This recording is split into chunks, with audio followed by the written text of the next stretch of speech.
গরুর দুধ খান? আমি খাই। গরু মরে গেলে তার চামড়া দিয়ে খোল করে আসরে গিয়ে বাজান? আমি বাজাই।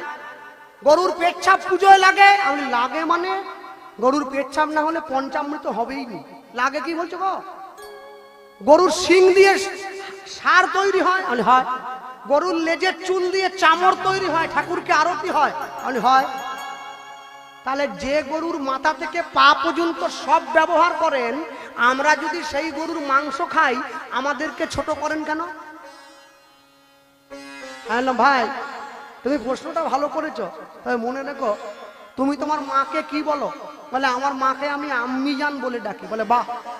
মায়ের কোলে শুয়েছো? বলে হ্যাঁ। মায়ের দুধ খেয়েছো? বলে হ্যাঁ।